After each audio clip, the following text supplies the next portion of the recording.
And we're live. Hello and welcome to the 144th episode of HEX Therapy Live. I'm your host, Maddie ALLin. I've got a great show for you tonight. We're going to be talking about the Oracle problem. What is it? In what ways has time pays me solved this? In what ways has it not been solved? And yeah, we're going to talk about all types of things going on in the HEX and pulse chain space. Crypto is all about self-sovereignty, and so we're going to talk about that. Crypto is also a game of attrition, and so I can't wait to break down all these topics for you. Welcome to HEX Therapy Live. It's from Maddie ALLin of HEX Therapy Live. I like Maddie. Maddie tries to make the world a healthier place. He's a mental health professional. He's done research. Videos on sudden wealth syndrome. There's nothing that a human being could do better than try and heal his fellow man. Maddie ALLin's got that covered. Does emotional, feel-good, mind management, emotion stuff like as his gig because he's a therapist. That's what he does for a living. Like he helps heal people. Thanks for tuning in tonight, and apologies if the internet isn't everything that it could be. I myself sacrificed for fiber optic internet, and it is failing me today. So that's why we're getting started a little bit late. Thanks for tuning in, everybody. The main topic that we're talking about tonight has to do with this idea of what is the Oracle problem. And simply put, the Oracle problem in blockchain has to do with the fact that it's really hard to trust the data that you put on the blockchain when it comes to recording everyday behaviors, because you have to believe that the Oracle, the person who's feeding the data onto the blockchain, you have to believe that it's trusted. Now, there are a lot of really cool things that can be done in crypto that are trustless or trust free, right? One example would be waiting a certain number of days for your HEX stake to come out and giving you a proportional amount of yield or inflation or compound interest based on how long you've locked these tokens that started off on chain, right? And when HEX was first created, Ethereum was put into the adoption amplifier, and people were signing with their Bitcoin signatures, right, to be able to prove how many Bitcoin that they held. So there was a free claim period, and there was an ETH transformation lobby that happened. These are all things that were already happening on chain, right? Like the amount of Ethereum that you put into the AA lobby, that's something that is easy for computer code to understand. It's easy to tell what the truth is. Account balances, sending and receiving in crypto, when you send Ethereum to somebody else, that's something that is easy to verify on chain. However, what's the weather in Chicago today, right? That would be a hard question to answer on the blockchain, because you might be asking yourself, where is the point? What is the equipment that's being used, and that sort of thing. And so some questions are easier to answer on chain than others. And of course, you might not care what the temperature is in Chicago, especially if you don't live there, but there's an entire sector of the economy that is based on like the temperature, like futures contracts that farmers can buy as insurance, or insurance companies can have, or companies with giant buildings that need to be air conditioned, and they're trying to hedge the amount of electricity that they're going to have to spend. So there is a big use case, I think, in the world for us to be able to prove things on the blockchain. And money or account balances, that's the first app that showed up. Bitcoin, solved the double spend problem, blah, blah, blah. But the Oracle problem in some ways is I think a bigger problem. And I got the inspiration to do this episode because I saw somebody posting on Twitter a clip of Richard Hart saying, yeah, if somebody were to solve the Oracle problem, then that would probably be worth more than the entire market cap of crypto. Now, how does time pays me solve this? In time pays me, we wrote into the blockchain code a feature so that you can pay yourself to have healthy habits and to change your own positive and negative behaviors. And so that's been audited, and it's not live on our front end yet because we're still working on testing it out and having the front end be user friendly. But I have gotten a chance to start playing around with this. And of course, this is the idea that I have been trying to bring to crypto for 7 years. And really, it was 6 years of me waiting for us to have a hope of low fees. But I've always been interested in this idea of how can we tell on the blockchain whether you quit smoking or started taking your vitamins or, provided some good or service, like did some behavior. How many steps did you take? Did you take 10,000 steps in your day or not? And so that's been a real interest of mine. And one of the ways that we solved this problem with Time Pays Me is to actually have somebody else validate your behavior and to set up the contingencies and set up the computer code, and the game mechanisms are set up so that you don't have any advantage of lying, because then you would be right back to where you started. Now, with the Chicago Mercantile Exchange and the temperature in Chicago, that's still a separate Oracle problem because we don't really have a good source feeding into the blockchain of what the temperature is. And sure, you could have like a federation of people trying to pretend like they know what the temperature is, or you could have like, proof of stake validator system. But in the case of Time Pays Me, which I think is an important piece of the puzzle going forward in humanity, people being able to pay themselves for their own behavior change. Now, if somebody else was paying you for your behavior change, that's called contingency management. And it's got the strongest effect size out of any intervention in psychology, even more than talk therapy, which is the bread and butter of what it seems like psychology is to most people. And so there's this whole other function within money beyond just being a store of value, being a unit of account, or being a medium of exchange that I'm postulating here. And that is being a self management system for your contingencies, basically being your way to motivate your own behavior. Why is it that we go through our entire lives and that we can be motivated by our work, somebody else paying us, like our job? We can be motivated to do things that we don't necessarily want to do, and have a structured life and be productive. However, in our personal lives, a lot of times, even people who have figured out the work game, people who are highly productive, have a personal life that's more or less falling apart.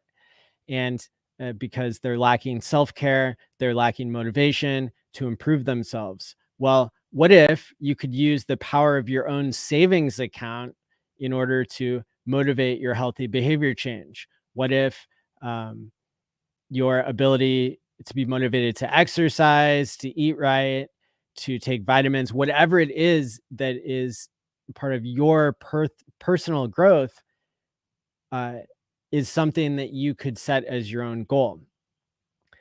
So that's a critical component, I think, is like, why are we solving this part of the Oracle problem? Is because there's an immense amount of productivity that could be unlocked in the world, and the type of productivity of self-care and self-improvement, which it translates into lots of other areas, right? If Einstein didn't take care of himself enough to like eat and sleep and whatever, then he might not have contributed as much to society as he did. And there's this other thread of understanding human behavior based on like how hard money is and how much you can predict money to be valuable in the future. I think with crypto, we haven't necessarily figured out how to have something that's a slowly appreciating asset that doesn't have these huge declines. And so you can save yourself from yourself by creating a savings plan with HEX or with Time Pays Me, where you time lock yourself into holding on to coins for a certain amount of time, right? I time locked 1% of my pulse and 1% of my pulse HEX for 55 years on a drip with Time Pays Me. And I time locked half of my pulse on a year drip. And I can take it like a weekly paycheck, or I can wait and withdraw whatever percent of time that I've served. And that's like HEX is the first example of behavior change on the blockchain that I've seen, because you've got people who are delaying gratification and changing their savings behavior. And that's exactly what we saw when the price of HEX went down 70% over and over again in the first year or two, went down 7 or 8 times. And when we saw the price go up and doubled, 12 or 14 times, an incredible amount of gains in HEX. And 75% of user-controlled HEX is now time locked. How did it get that way?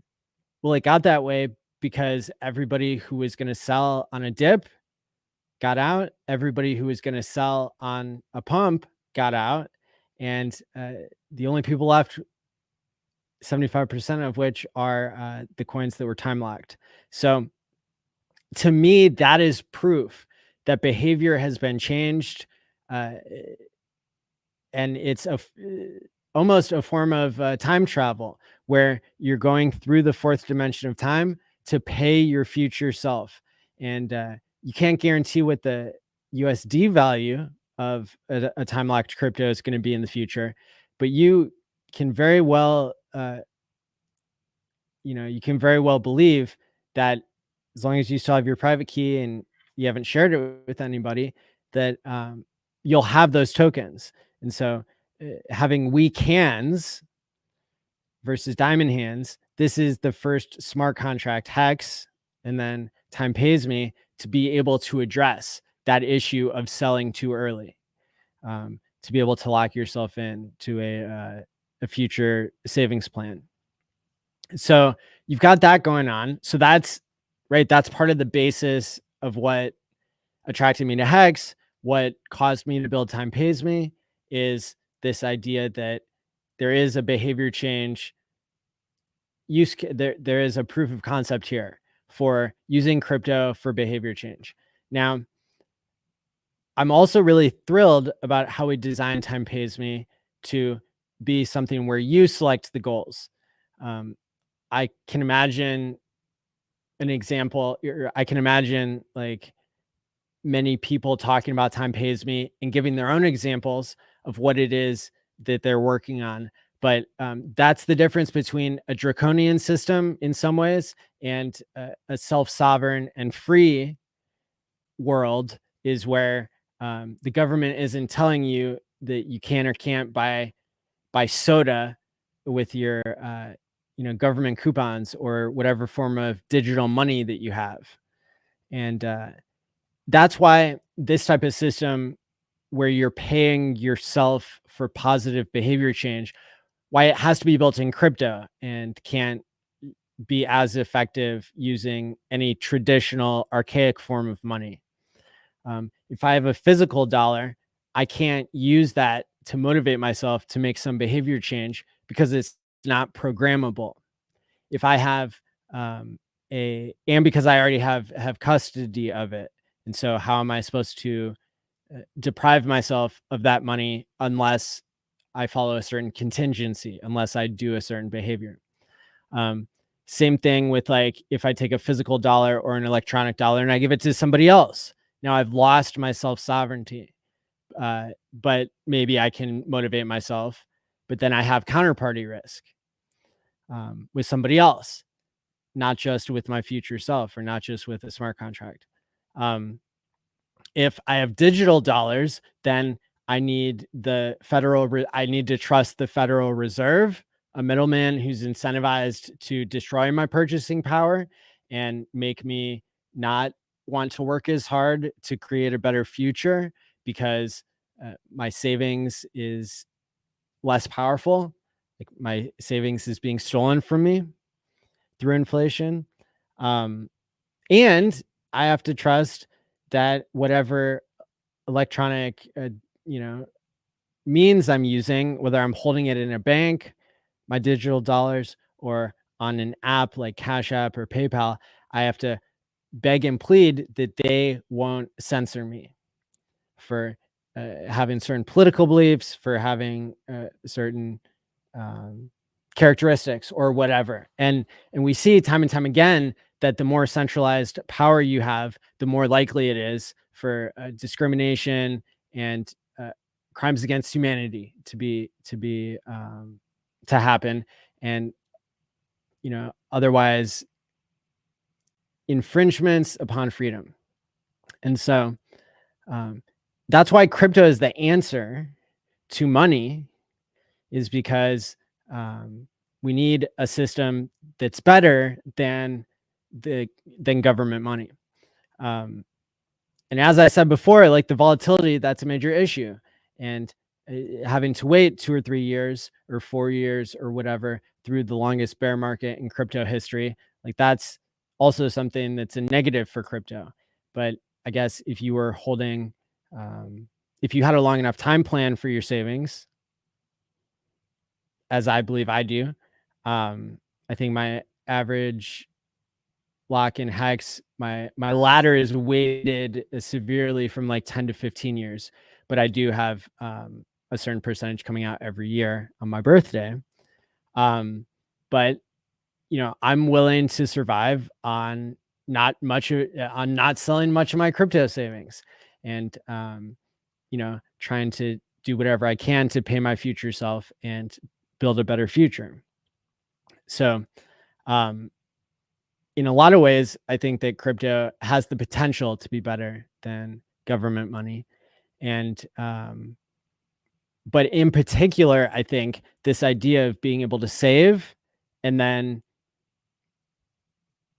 if crypto takes off, if more people decide that self-sovereignty is for them, and that inflation is something that should be paid to savers instead of being paid to like corporations or the government for an invisible tax, I think that crypto has a bright future if you pick the right one. And so you can see my thinking here. And now to get back to this idea, now that we have the foundations in place of like why self-sovereignty is important, why crypto is the right money, and I should further specify that it's not just like any crypto. It's not being on Coinbase's centralized exchange. It's not being on their copy of Ethereum that's actually only has one validator. As I tweeted, the sequencer is the optimism type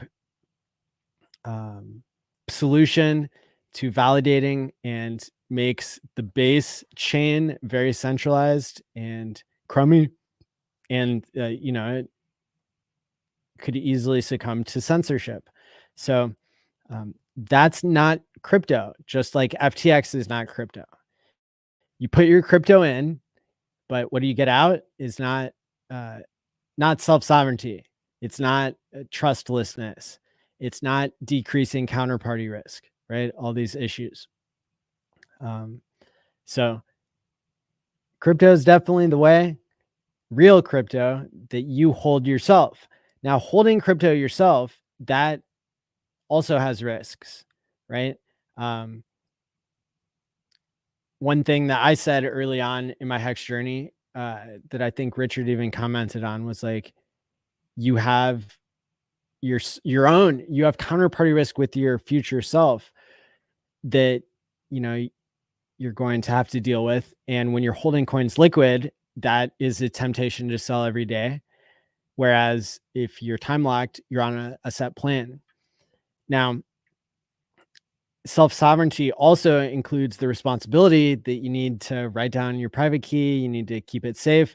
And that's another area where time pays me allows you to set up a second seed phrase so that if you get hacked, that way you can potentially undo the hack by the coins not being able to move for 7 days and being able to detect the hacker before they've moved all your funds away and to reclaim ownership of the vault. And I've demonstrated that, right? With releasing my seed words and,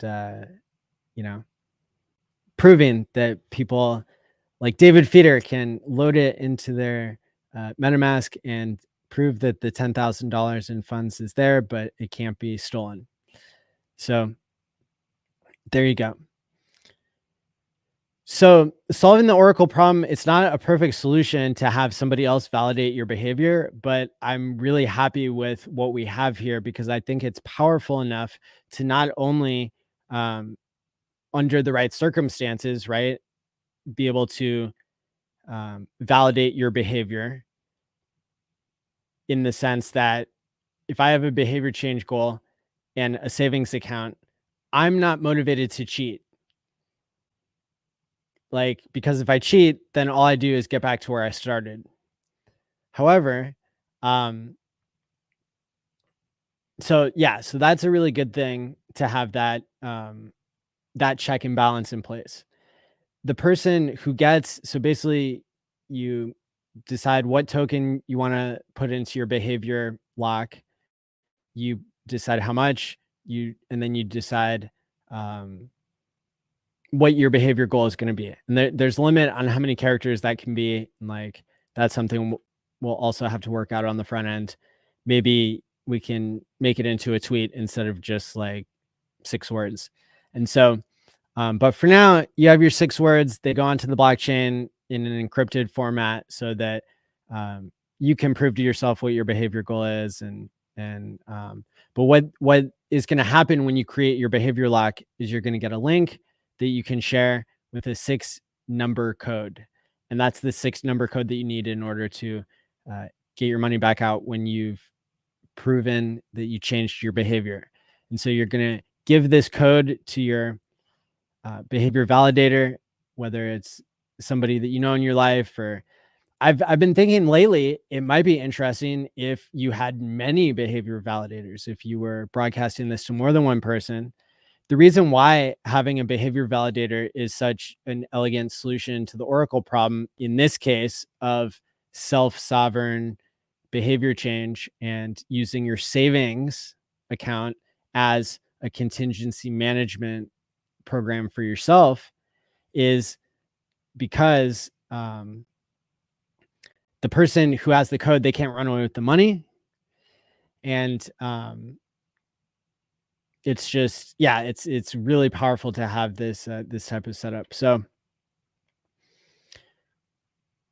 what happens if the person you give the code to like loses it, or they don't want to give it back to you? Well, after a year, then you can unlock the money without changing the behavior or without having the 6-number code. And so that's the fail safe. If you don't change your behavior, if your goal is to quit smoking for 3 months and you try 4 times and you still haven't done it, then the funds become unlocked. Or at any moment, let's say I'm supposed to take my vitamins every day for a month. I take my vitamins every day for a month, and then I prove that to my behavior validator.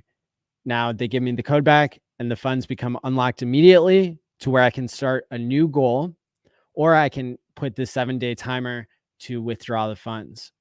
Now, what I started to say when I was explaining the reason why it's such an elegant solution to the Oracle problem in this case is because the person who is your behavior validator, doesn't have to know anything about crypto. So this is the perfect opportunity for the world to see crypto in a new way and for you to onboard more people into this program of healthy habits. If you ask somebody that you're close to validate your positive behavior change, and they see that you're changing your behavior, that might make them interested in crypto. And it might make them interested in seeing crypto as a way to pay yourself, to be more capital efficient with your savings plan, right? If you're already going to save $1,000 or $5,000 or $500,000 or whatever it is, why wouldn't you also want to use that savings to motivate something in your life? It's perfect, I think. And so whether you're wanting to onboard one person or 100 people, if you involve them in the process at no cost to them, they don't even have to learn how to set up a wallet. They just have to hold on to a 6-number code and give it back to you at the end of the month or 3 months or whatever. Maybe you just wanted to change one behavior. Maybe you wanted to say, I'm not going to go to the bar or the casino or whatever, just this one weekend. And you can time lock your $1,000 and you can give the code to somebody, and then they can see you and verify that you're not going there. And then you get the money back, right? And so, yeah, I think it's a really cool system for onboarding. It's a totally new angle for crypto. It's a new function for money to be able to pay yourself, to motivate yourself. And I can't wait to see how people use it. Now, as I said, the front end on testnet is like available for private testing on my end. And so, so yeah, I can answer questions here in the chat, but that's the rundown of what we've got going on with solving the Oracle problem, in the sense that I have the right incentives to not cheat, and the information about what we're trying to prove on the blockchain has to do with my own self-sovereign behavior change and me involving somebody who's not even crypto technical for them to learn and see the positive effects that crypto can have. In general, there's this theory that if people aren't being robbed by inflation, then they naturally, subconsciously create a better future. That because you're more motivated compared to a society that's being robbed or a society that's being enslaved. And so the world would be a much more abundant and rich place for everybody if it was easier to unlock your motivation and your productivity. When people are happy and they're producing lots of goods and services, that's a world that people want to live in. And it's a world where people can continue to improve themselves in ways that we can't even imagine. So if we want to transition from like a robot, from like an agrarian society or like a post-industrial society, or like what's coming up is a futuristic society where robots are taking our jobs, AI is taking our jobs. Well, if we can still share in the productivity gains and the riches and the self-improvement, then people are going to be working less for others and working more for themselves. And that again is going to have it's going to have a compound effect, I think, on the positive outlook for humanity. And that's not something you hear too often. If you are not in my Telegram group, I post in there almost every day, t.me/smartvaultme. And there's like over 1,000 people in there who get to see my tweets, thoughts, YouTube streams, stuff like that, when I'm not having severe technical issues with my internet. Super Hex Win, great to see you here. I I saw your interview with Dollar Cost Crypto. It was outstanding. I am so glad to hear that that you're still enthusiastic about crypto even during this bear market. I was impressed that you say that you're selling things in order to buy the dip. I myself am doing that as well. Not to say that I have like necessarily luxury cars to sell. I still haven't decided if I'm selling the DeLorean or not, but I've got a truck that finally has gotten fixed in the shop and is ready to sell. So I've been vacuuming that today and getting it ready to put on the market so I can buy the dip and not have to sell crypto here. Lazy Hexagon, what's up? Carnival Games, how's it going? Ram, Ida, good to see everybody. I stopped watching. Okay, all right, there you go. No, it wasn't. I didn't read it, but there's lots of things to distract me to try to make sure that I'm having a successful stream. Talk about a sacrifice. Okay. The chat is coming out spicy tonight. There you go. What's up, Clintrons?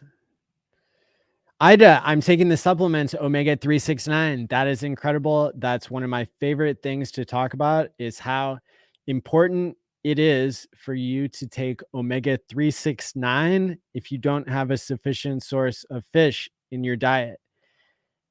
Omega 369 is not just a cool number that is related to HEX.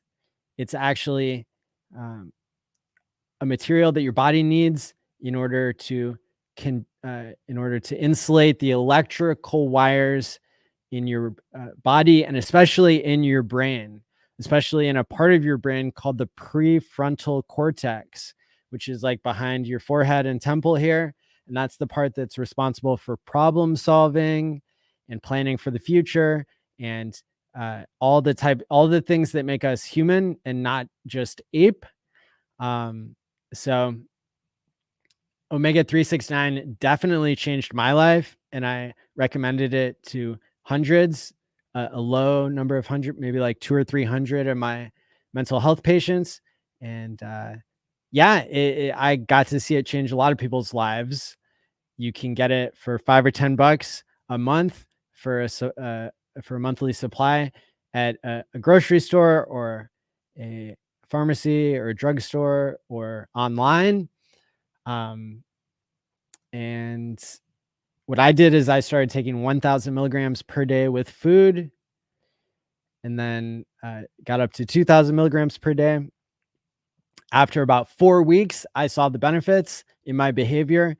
I found it easier to do tasks I was not motivated for, and started my first business, started problem solving my own health issues and ways to improve, got into exercising and eating right and all kinds of things because I was able to make this small initial behavior change of starting Omega 369. So if you're not already taking it, go for it. Set a reminder on your phone next time you're at the grocery store to pick up some Omega 369. And then let me know how it goes. If you're on blood thinners, then you need to talk to your doctor first. But other than that, it's supposed to be part of your diet anyway. So it's a lot of people find that it's right for them.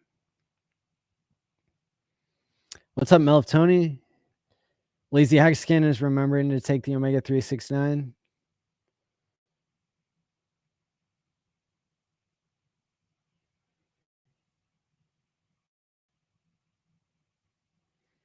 Be nice when they launch some kind of gaming. There might be a DApp where you can earn coins.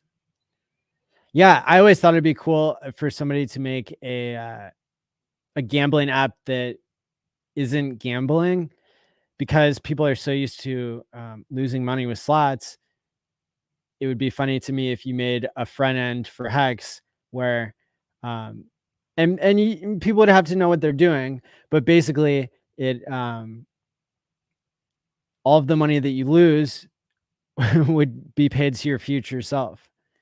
And there would be no way, even if you could, even if the screen told you that like you went up in points, you'd still have to do more spins and more spins until basically every time you would lose, but you wouldn't lose because you'd be saving for your future. You can imagine, even with like a USDC coin, it'd be really cool if people who were used to gambling like $100 a day and then like living in poverty, people, I mean, I used to have clients who were suffering from addiction and coming to get help in the addiction and mental health treatment center.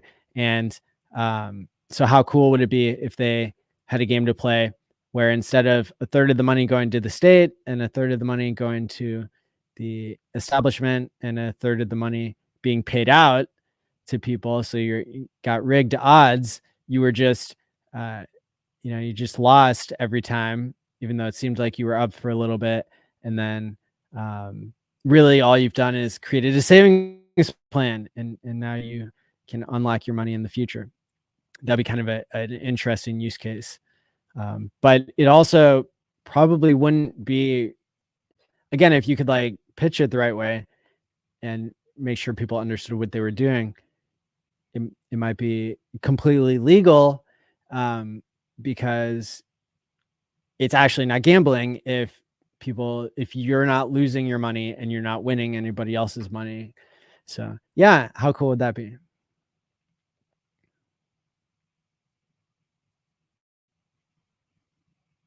Yeah, so you could use Time Pays Me to abstain from pornography.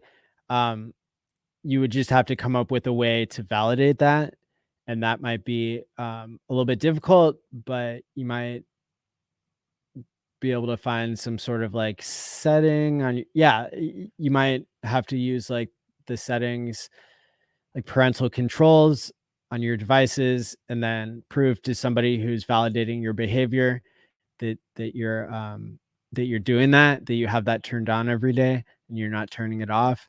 And that'd be a really cool use case to where you could pay yourself to abstain from pornography or any other behavior if it's becoming problematic. So if they lose the code, you're not screwed because at some point it's released. Yeah. Basically you don't need the code. You can put in any number and it'll unlock the funds after a year. That's how this, and you still have to run the transaction on the blockchain and pay gas, but it's not as bad as a HEX stake. Many people spend hours on their phone. It would be nice if there was another option like playing super cheap coins and win rare coins or NFTs. There's lots of ways to design games that people like, but then you have to question whether it's adding something to the world or not, that sort of thing.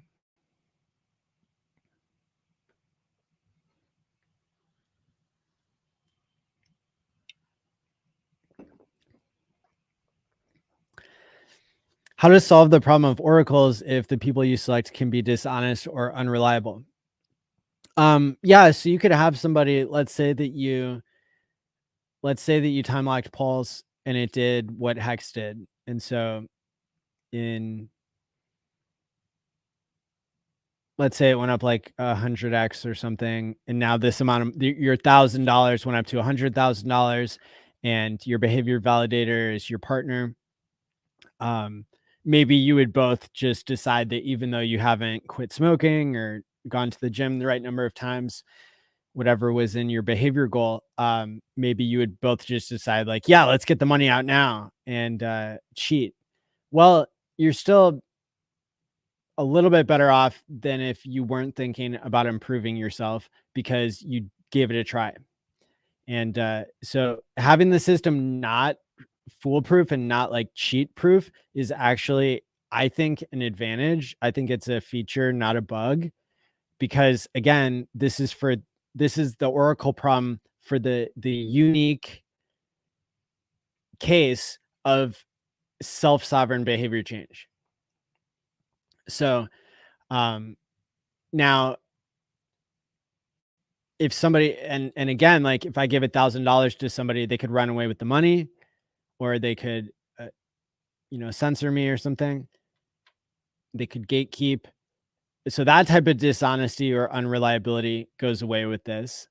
Now, let's say the price went up 100x. I got motivated 100x to complete my behavior change, and then the person lost the code or won't give it back to me or whatever. And then the price goes down back to where it started. That would be an example where you should have picked a better person, right, to validate. But these are all great questions, SwearWorks. And yeah, I think that there will also be some interesting solutions, like maybe someday people will build like third-party stuff on top of it. Maybe, for example, there would be like a Fitbit app where it kind of automatically pays you as long as you take the right number of steps or do the right fitness behavior. And then maybe you can take the other person out of it, and then it's just a little bit different of a risk profile because you have to hope that your Fitbit doesn't break or your leg doesn't break. If your leg broke and you couldn't take any steps, like, and you were held to task by technology and there wasn't a human to beg and say like, please, like, don't keep my crypto locked up. I want to cheat because I didn't plan on breaking my leg.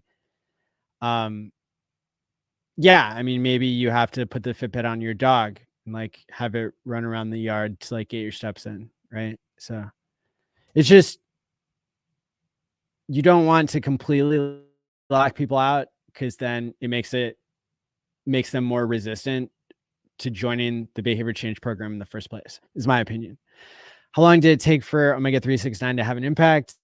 As I already answered, HEX Glenn, before I even saw your question, 2 to 4 weeks, which is shockingly fast for something that hits your eye like a big pizza pie.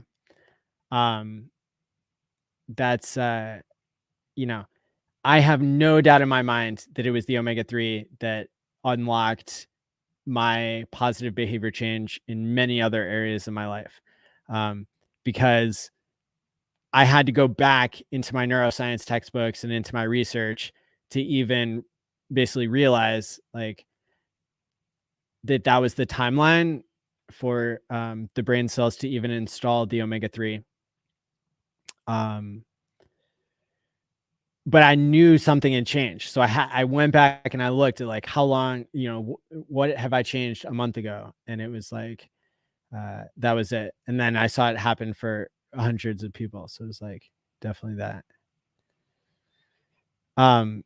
Most things like taking a multivitamin might have a positive effect on your self-esteem, and it might help you, but it isn't always like, wow, I can tell a difference.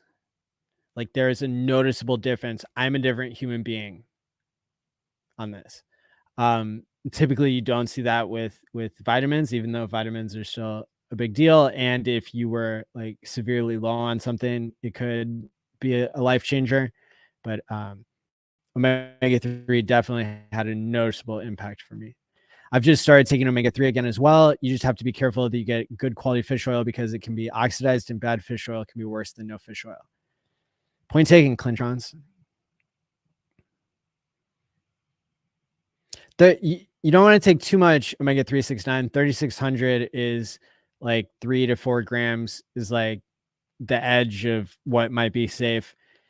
If you take too much, then your blood might be a little bit too thin. And then if you stand up too quickly or whatever, then you could faint, like hit your head on something and get brain damage. There you go. But whatever you and your doctor decide. Thanks for the reminder. Carnival Games, gambles too much.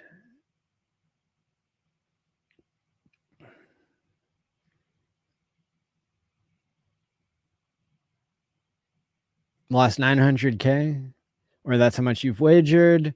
Imagine if you created staking ladders with that instead simply having nothing that could revolutionize gambling addiction. I agree. I think that, yeah, I think that even if, yeah, so you guys already heard my ideas for like how I would build a gambling game that wasn't gambling, but was in fact saving. And, you know, it would look like slot machines or something. So, maybe in the future, but for now, somebody else go build it. It's very hard, if even possible, to connect the real world to blockchain, maybe some type of narrow AI behaviors as a component to the Oracle. Yeah, but again, the point is that I don't want something that like is more centralized or is more mysterious, like an AGI that nobody can control or understand. I, you know, don't want the behavior part to be immutable. I want to be able to cheat if I break my leg so that more people can feel comfortable signing up for it in the first place. But just this concept that you could take your savings, nobody else could have control of it because you've self-custodied your crypto. And then you can program rules on top of that to where somebody else can back you up and say, you changed your behavior, tell the blockchain you changed your behavior, and boom, now you're motivated to change your behavior. Again, I'm so excited about this. It's hard for me to explain because my mind goes in a million directions. I hope other people, once we release it, will be able to give it a try, and you can help tell the world about this. I think that I hope that this is a future of money and a future of crypto, is where people can experience it as a positive behavior change in their life. Another thing that I was going to talk about tonight is something that Dollar Cost Crypto said. Crypto is a game of attrition. You have to be a cockroach. You have to be ready for it to go close to zero. And in the same conversation, he was talking about, what if RH doesn't go to his court dates?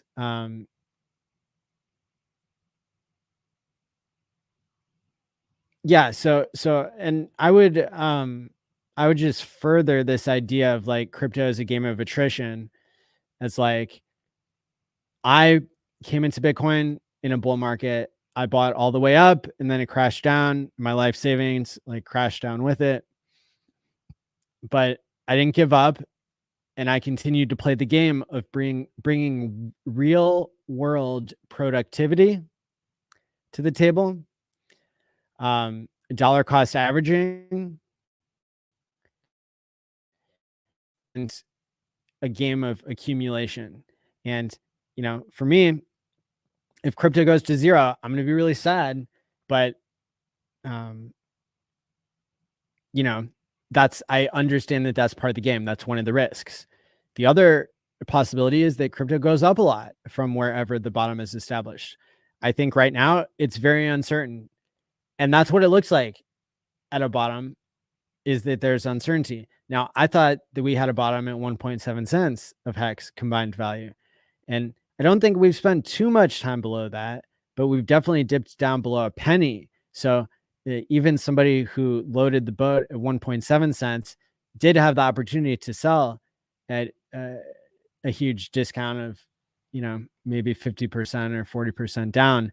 Even somebody who bought what I thought for a long time was the cycle low for HEX. And so it just, you know, it's the reality check that everybody gets. I mean, you know, crypto, if you didn't time lock and you held liquid and you were gambling on the price and paying the inflation cost all along the way, yeah, you could have bought the top and you could be down 98% or 99%. The majority of coins did not do that. 75% of HEX, of user controlled liquid HEX, is time locked. So the majority of people have been earning yield from the impatience of others, from people holding liquid. So they're not down 99% if you bought on day 656. If you time locked, but you're not up either. And so, whenever you saw Ethereum in my first cycle, I wasn't really into Ethereum. I was more of a Bitcoin maxi, but the same time that we saw, for me, Bitcoin went from $2,500 per coin up to 20,000 and then crashed down to 3,800. In that same time, you saw Ethereum go from like $11. No, I think I bought my first Ethereum at like $12, and Coinbase charged an $8 fee. Crazy. But I only bought one. I wish I would have filled the boat, right? But I didn't know. And then in that subsequent bull market, Ethereum went up to $1,400 and then crashed down to 80, right? So this is what crypto does. There are a lot of cryptos that drop down and then never get back up like they were before. There are only 3 or 4 cryptos that have ever made a new all-time high in a subsequent cycle, relative to Bitcoin or relative to their previous all-time high. So that's very rare. Most cryptos are one cycle wonders, and then they're no more. They never see the heights that they did before. Will HEX be different? Let's see. We are hopefully going into a second cycle. Now, I'm ready to be in a bull market again. We've waited a long time. We've endured a lot of pain. And so it's frustrating and exciting. I think I was hoping the other day, that I would still be able to get more money in at these low prices. But, at the end of the day, I'm pretty close to tapped out. Like, yeah, I could sell the DeLorean, and maybe DCA a little bit more, but I got to live off of something too. So, yeah, we're at the point here where it's hard to say. 1 or 2 or 3 whales, they can dump the price pretty hard, and we don't know what the news is going to be in macro. We don't know if the Fed is going to raise. We don't know if RH is going to be involved, right? There are a lot of uncertainties, but that's part of the nature. When there is more certainty, then people are already going to be buying. So for me, I like to think continue DCA, even when it hurts. Don't put in more money than I'm willing to lose. Continue to view crypto as something that can be a positive sum game. Continue to view crypto as something that could motivate my behavior change, right? And that's like the next level for me. Is I don't want to sell my pulse. I want to time lock it. So why don't I start using it to motivate positive behavior change? And look, if you wanted to program into the blockchain, I will work this number of hours at a side gig, and you tied up some of your savings into that plan. How cool would that be as a way to use your savings to motivate yourself to get even more savings, right? And if you're using the US dollar, then you're not going to worry about crypto crashing. If you're using maybe a percentage in a crypto that you think can go up and down a lot, and you're using a percentage in a stable coin, I think that's what I'm going to be doing. I think that's a really interesting way to go. We've been through a lot. It's true. What brand of Omega 369 are good, especially if there can be bad fish oil? I use it's like the Sam's Club brand. It's like Members Mark or something. Yes. It is Members Mark in the US. Members Mark Omega 369. Yeah, I don't even know if an ETF is good for crypto. So you're trading paper or crypto. Who cares? Like somebody explain that to me. Like I'm in my 30s. Somebody explain that to me.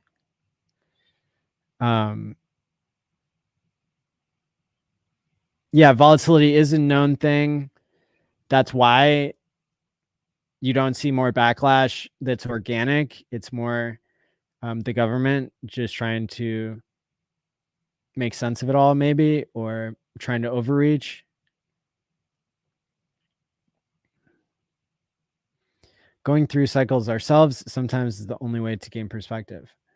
Another development that happened, it looked like today, was that somebody forked Gnosis Safe onto Pulse Chain. I haven't had a chance to check it out, so proceed at your own risk. I would not be the first one to test it out with a for those people who are stuck on StakeWrap and have their 24 words.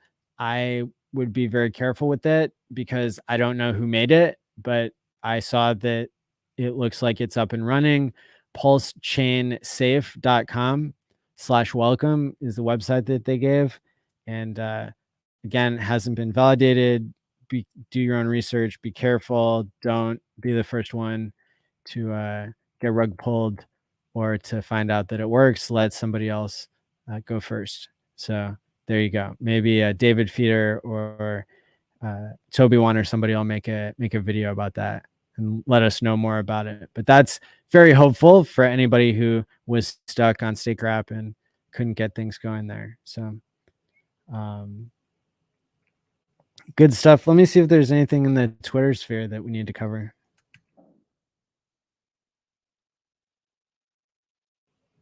Let me look at my bookmarks here.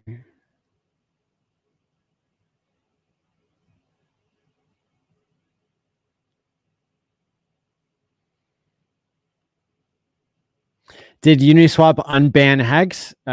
Your friend Sami reports that in some places, app.uniswap.org, maybe in other countries other than the United States, that something's changed where maybe they aren't listing HEX the same with the logo popping up and everything, but that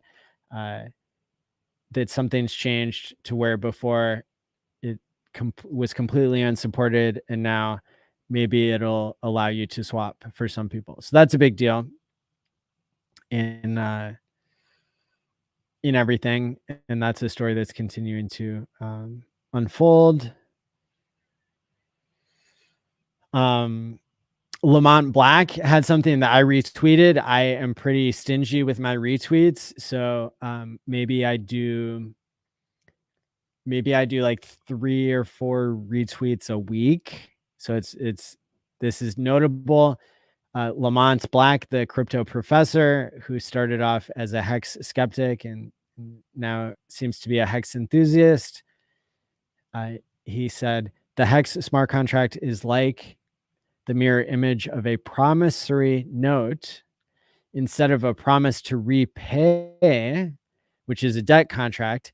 It is a promise not to sell, a savings contract. The user who signs this contract and fulfills the promise then mints their own rewards as future payment. 100%. I'm going to drop that in there if anybody else wants to stingily retweet it. Earth says he bought PLS and PLSX at the best price you've gotten so far. Awesome. I hope it goes to the moon after I get a little more myself. Somebody else was saying that Uniswap hasn't unblocked HEX. And in fact, they've also blocked it, bridged HEX on Polygon and HEX on Arbitrum. So who knows? That's still playing out. Oh, here's a really good one. Ben Sierra Pro on Twitter. I guess I'll share my screen here. Made a chart of showing that 7 years is the average staking length for active HEX stakes on Ethereum. However, in recent months, the average length of new stakes has been decreasing. In July, we saw an all-time low of 2.7 years. I'm curious to see how August will conclude. What do you think? This is going month by month and showing how long people are time locking for. Let me see if I can make that even bigger. Yeah, it's not going to get that big. I'll drop a link to the tweet.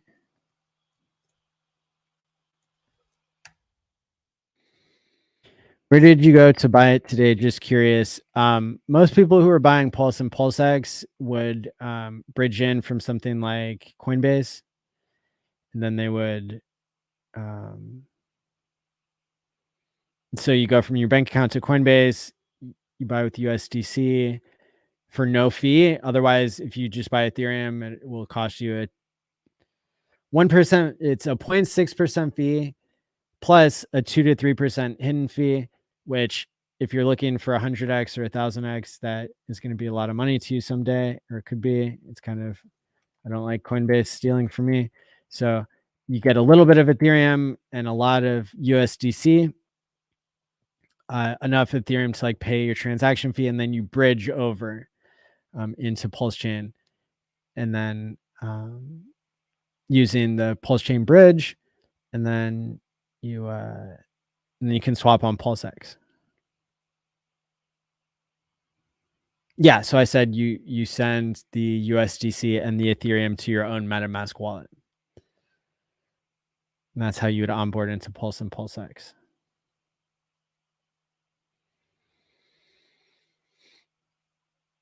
Let's see, what else do we have here?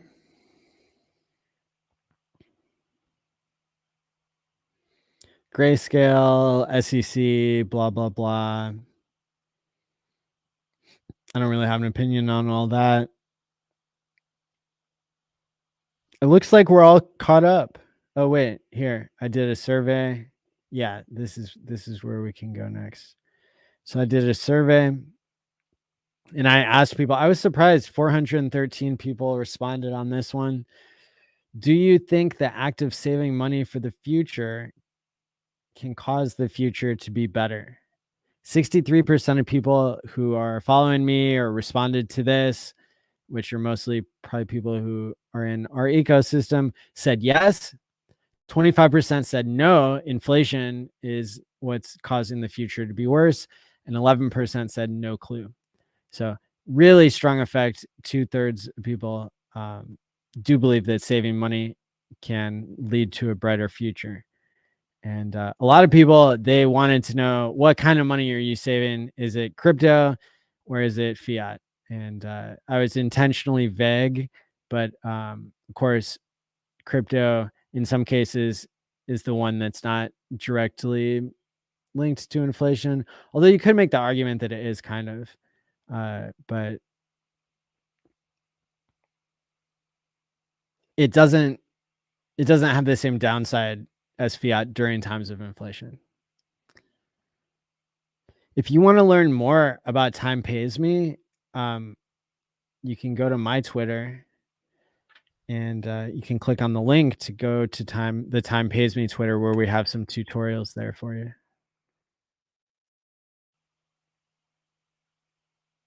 It's got a tutorial thread here and the example of undoing a hack and all the different things that you can click on. This gives you a link to get a Trezor from my affiliate link, which doesn't cost you anything more, but allows you to help support the channel. 300 people have already done this. I'm extremely grateful for you. The website to go to is timepays.me. And there is a testnet version that you can link to from here as well, and an audit. So there you have it, people. We have covered this fourth function of money to be able to pay yourself for healthy behavior change. I am hoping to finish a script that I'm writing for a Hexakin who said that they are willing to make a cartoon explainer video that I think is going to be a really great way to get people up to speed on this and to improve the presentation even beyond my, my thoughts on stream. And again, apologies for today. I was late to stream because my internet was acting up and StreamYard was acting up and the camera was acting up, but I'm glad I stuck with it. I'm glad you all tuned in. I appreciate you all for being here. Melf Tony says the price of Pulse right now is 4038, and the price of Pulse is 4010. Sorry, Pulse X 4010. And those are prices that are really attractive to me. So I'm going to keep working on scaring up more dormant capital and seeing how much I can afford to lose. So before my internet cuts out anymore, thank you so much for tuning in. Look at the links in the description below. Do we have any other HEX streamers streaming right now?